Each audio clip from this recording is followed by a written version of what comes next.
Soc la Blanca Valdívia, de Col·lectiu Punt 6. Estem fent aquest projecte conjuntament amb Cooperacció.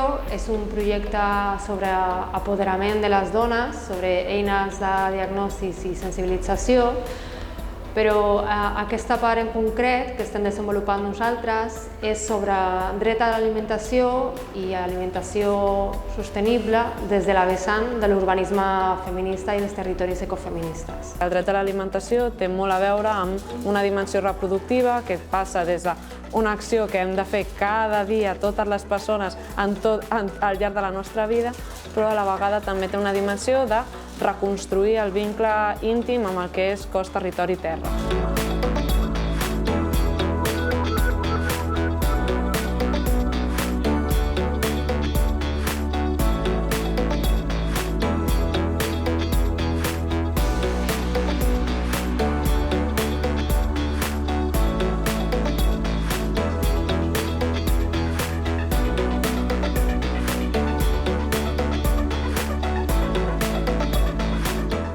Hem fet un mapa d'elements que necessitem tenir espais per repensar com volem que sigui el dret a l'alimentació, que pensàvem que en aquest cas tant la teulada com la gata poden tenir un rol molt important.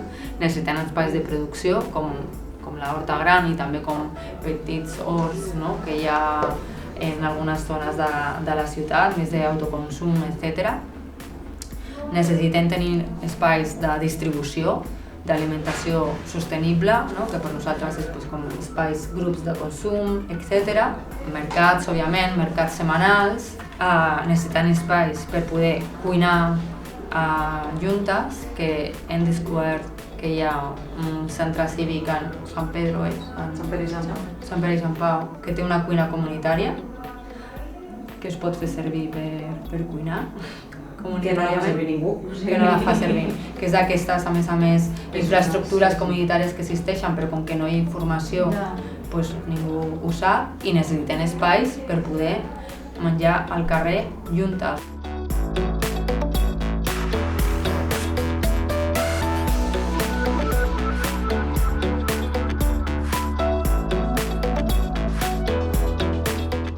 Hi ha una extensió d'horts bastant gran que està com una mica en el limbo, que s'hi pot accedir a través del riu, està com bastant tocant el riu, i amb allò li diuen Horta Gran i hi ha una comunitat de regants, però no és un lloc accessible, no és un lloc que es conegui, no és un lloc que estigui com a la ciutat.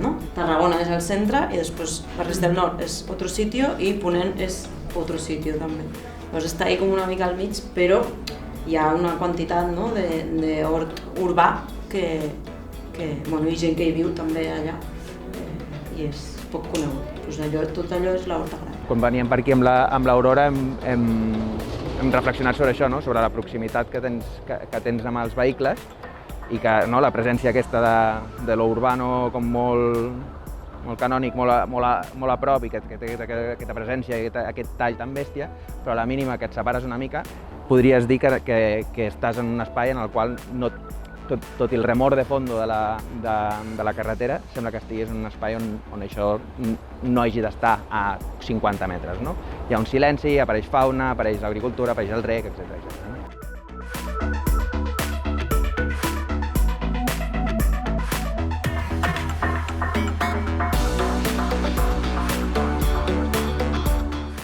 Entenem que normalment s'ha parlat molt de dret a l'alimentació, vinculat a tots els projectes agroecològics, altres formes de producció, però s'ha oblidat com tota la part reproductiva i de cures que està associada a aquesta tasca. Perquè no és només com arriba, com es produeix el teu aliment, sinó totes aquelles persones i éssers vius que estan vinculats en el procés perquè tu després tinguis un plat a taula i aquest plat després es renti i tornis a tenir aliments a la teva nevera el dia següent. De la ecuación de qué es sostenible y qué no, y la plusvalía, justamente, se ha olvidado de la ecuación poner el animal, Entonces es como al animal le podemos sacar toda la plusvalía que queramos, que luego en la ecuación siempre va a ser sostenible porque está aquí al lado, y es en plan.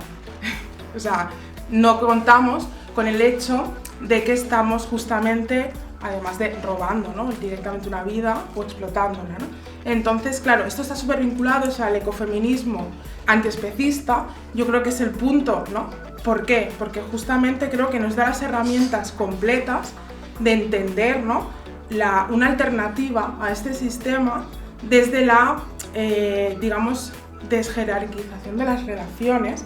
Y cuando hablamos de androcentrismo, también tenemos que hablar de andro y antropocentrismo, ¿no?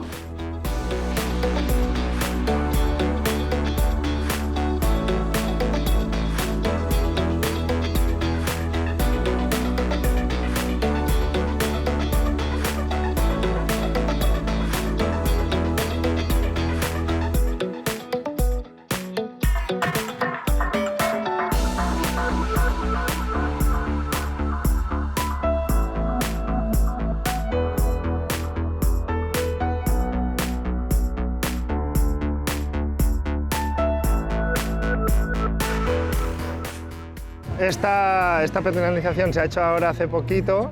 Esta calle era como un cul-de-sac que simplemente servía para entrar al parking y es de las pocas acciones que hizo el último gobierno en términos de peatonalización y pacificación de calles.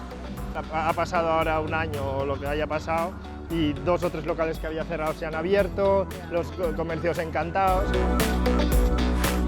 Quan parlem del dret a l'alimentació i de territori, realment el que necessitem és un suport físic per lo productiu, també, per suposat, com espai de cures, no? També el seu valor en l'esfera personal, no? Pues, com una cura cap a nosaltres, també, o quan, bueno, també les relacions personals, no? Moltes vegades estan articulades per menjar, dinar amb amigues, no? I per suposat el rol que té en la vida comunitària.